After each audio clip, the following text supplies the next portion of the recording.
Welcome back to Proxhammer, everybody. And today we're going to be revisiting Shroud Runners once again. Now, I've done a couple of videos on these guys. When these guys first came out in the Eldritch Omens box set, I was less than impressed with them.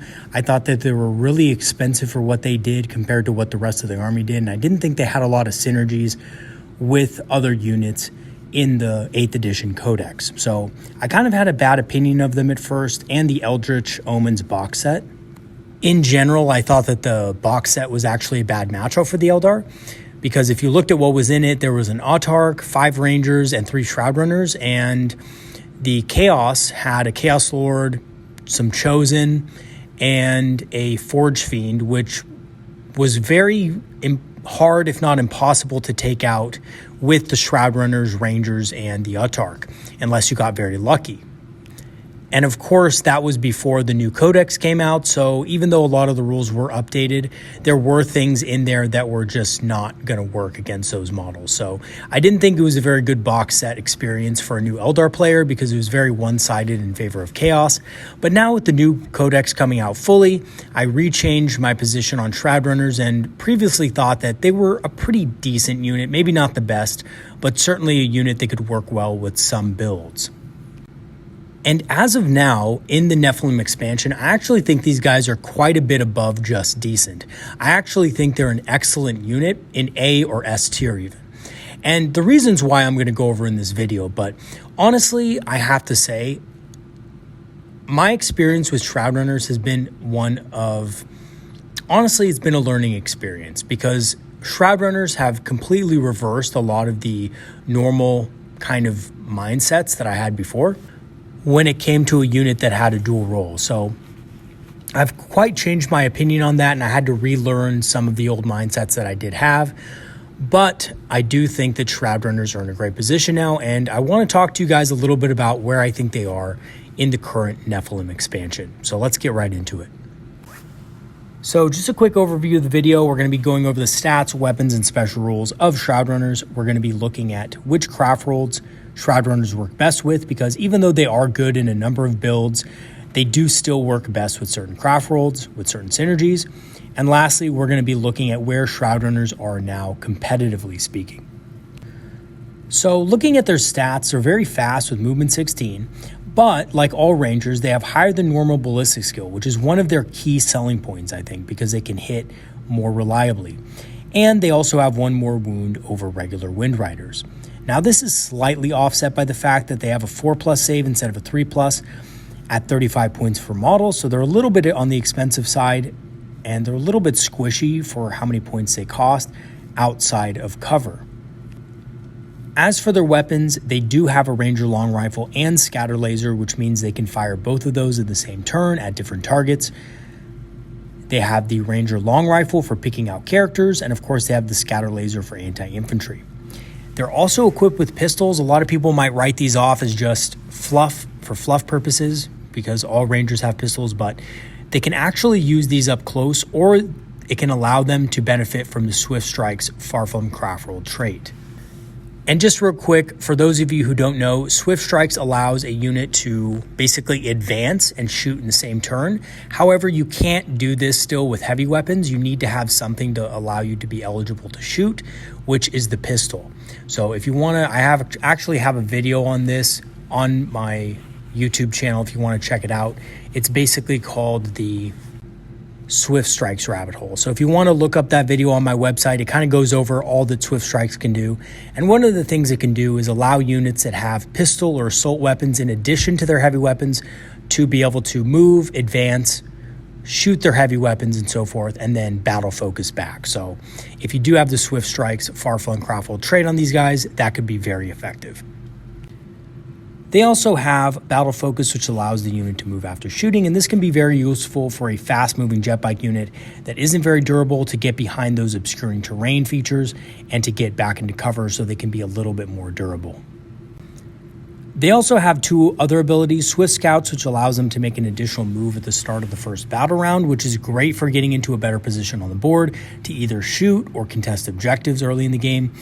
And they also have Target Acquisition, which allows them to select an enemy unit within 12 inches and take away that enemy's cover benefits against attacks with Ranger long rifles for the rest of the phase, which on its head doesn't look that useful, but it can be useful in the later stages of the game to pick off characters that might be hiding in cover and might be hunkering down, unable to move and just wanting to survive.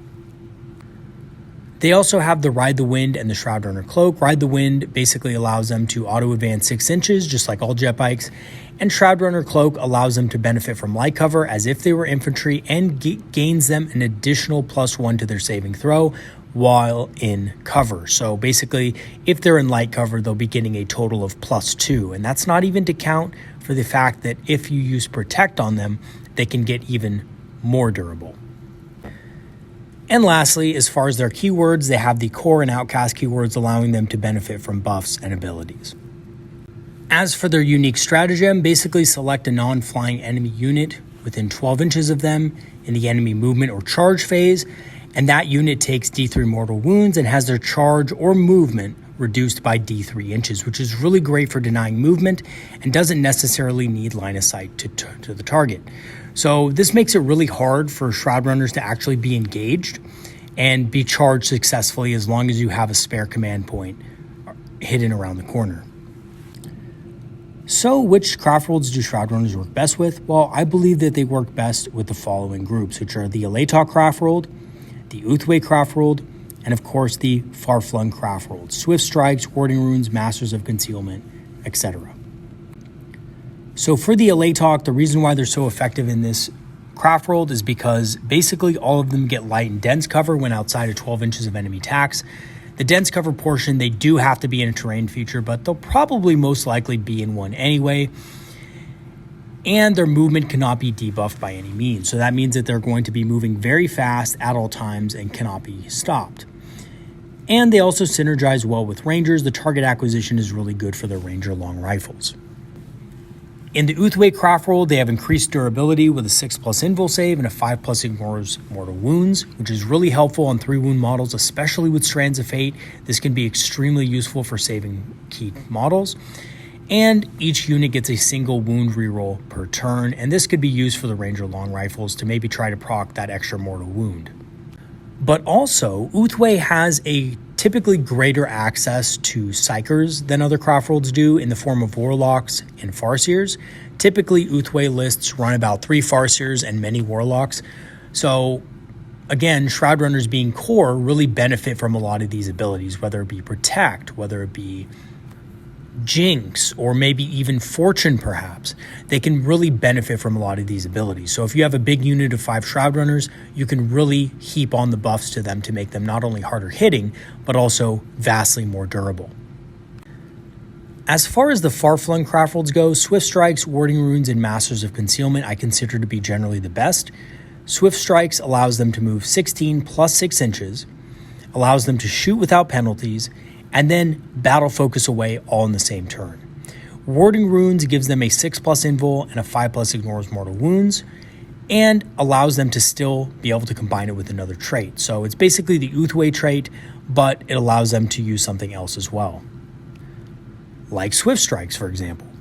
And then lastly, Masters of Concealment gives them light cover, just like the Eldar, but it also allows them to choose other traits as they wish.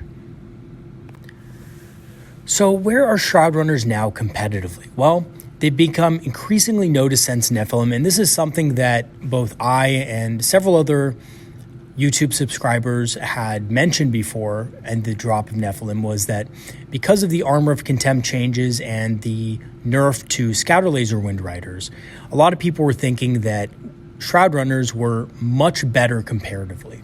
So a lot of my subscribers actually mentioned this.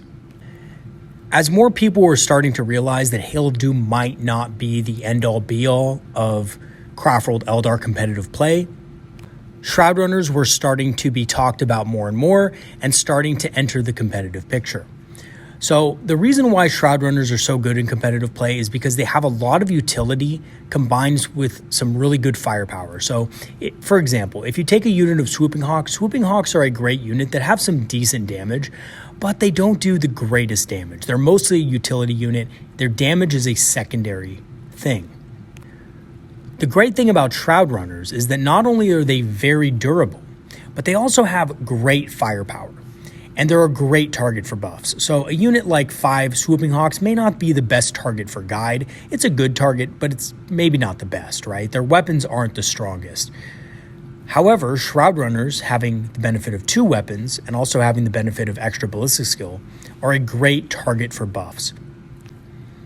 Whether that be to increase their durability or increase their firepower, either one, they make a fantastic target for these psychic powers. And also, they've appeared in several winning tournament lists since Nephilim.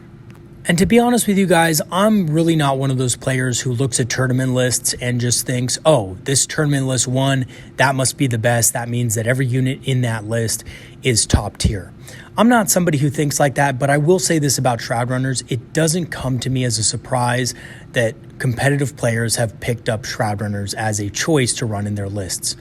And we've seen it in a couple of lists, and to be honest with you, it's because, yeah, Shroud Runners are really good, and not a lot of people can really deny that now, considering the current meta, which is a meta that is filled with demons, harlequins, tyranids, armies that, honestly, Hail of Doom struggles a little bit against. I know for a fact that the hardest matchups for Hail of Doom are harlequins and chaos demons, and Shroud Runners are a great matchup against chaos demons, because Chaos Demons don't really care about AP, and Shroud Runners don't really need AP, because they either are doing mortal damage with their Ranger long rifles, or they're just doing a mass number of attacks with their scatter lasers, and they also have the mobility to get away from most demonic targets. And as an added benefit, most demonic units are combat-based, and guess what? Shroud Runners have the Wire Weave Grenades, which reduce charge distance and make it harder for enemy units to move around. And that is a very similar story for Harlequins and Tyranids, even though in some cases the Wire Weave Grenades aren't going to stop a Harlequin unit from getting into you. You can certainly overwatch them and take out the Harlequins before they can even strike. So there is something to be said about that. And, you know, in general, Shroud Runners pretty durable. A lot of damage to weapons don't really affect them in the same way that they affect Wind Riders, for example. Because they have 3 wounds instead of 2, they're a lot less susceptible against things like a Harlequin's Kiss or something with the damage to profile. So even after the overwatch, if, for example, the lead player gets into combat with your Shroud Runners, you can pretty much ensure that the lead player is not going to be able to kill all of your Shroud Runners in that turn. Maybe kill 1 or 2, if lucky, and that's about it. More realistically, the lead player would only really be able to kill 1 Shroud Runner, and then the rest of the Shroud Runners could attack that lead player and, in all likelihood, kill that model. So Shroud Runners are a very effective tool against some of the most meta armies in the current state of the game. And that's why I think they've gotten a lot of attraction, especially in recent tournament lists. So in conclusion, I think Shroud Runners have propelled themselves into the competitive scene because of their great utility and damage output, not to mention being fairly durable by Eldar standards, and the fact that in general, the meta right now is centered around armies that aren't really that susceptible to Hail of Doom. And again, Shroud Runners have been on people's radar for a while since the changes in Nephilim, and I'm really glad that they're actually seeing more action as a new Craftworld Eldar unit. This was something that I was a little bit disappointed about when their rules first dropped, and the rules were very out of context with the new codex. Again, the Eldritch Omens box set came out before the new codex actually did. And it was one of the first videos that I made that was highly critical of Shroud Runners. And again, I have to take some of that back because some of it was out of context because we didn't have our new codex. But I also thought that the box set in general was a bad matchup for the Eldar, and that's kind of led to a little bit of my criticism. But in general, I do think they're in a great place now that the game has settled down around Nephilim a little bit, and I'm very happy with where they're at. Now, one quick kind of disclaimer before I end this video. Shroud Runners, unfortunately, do have a slightly larger base than other jet bikes, and this is actually not something that I took note of when I purchased them and have been using them because, to be honest with you, the game board that my personal group plays on is a game board that has 4 pretty decently sized ruins, which are obscuring terrain. And I know some of you have seen some of my, quote unquote battle reports where I was drawing a board and I was showing you that. That's basically what we play on, different variations of that with large pieces of obscuring terrain in each quadrant. So I can see that in tournament scenes and in some tournament boards, you won't have that level of obscuring terrain. You might have smaller pieces of obscuring terrain and things like that, something that couldn't fully hide Shroud Runners that well. And yes, I can understand why that couldn't be that competitive or may not be that competitive, but that could be for a lot of stuff, right? So to be honest with you guys, I still think that, maybe Shroud Runners can't be hidden as well at all times behind obscuring terrain, but you can definitely still take a unit of 5, even with the bigger base sizes, and really get a lot of value out of that unit. And if you don't believe me, just check out some of the tournament lists that people have been running. People have been running Shroud Runners. So, they had to have found a way to hide them somehow, or they probably wouldn't have gotten that much use out of them, right? So if you don't take it from me, take it from those players, because they've been running the tournament scene for a while as well. All right, everybody, that's going to be it for today. I will see you guys next time. Thanks for watching. And again, leave a comment about what you guys think about Shroud Runners. I'm very impressed, actually, about Shroud Runners in general. And I really love the models, too. Even though the models aren't always the biggest thing for me in the hobby, I really do appreciate that they look very well put together and nice. So, all right, everybody, that's going to be it for today. Peace out, and I'll see you guys next time. More to come. Have a good one.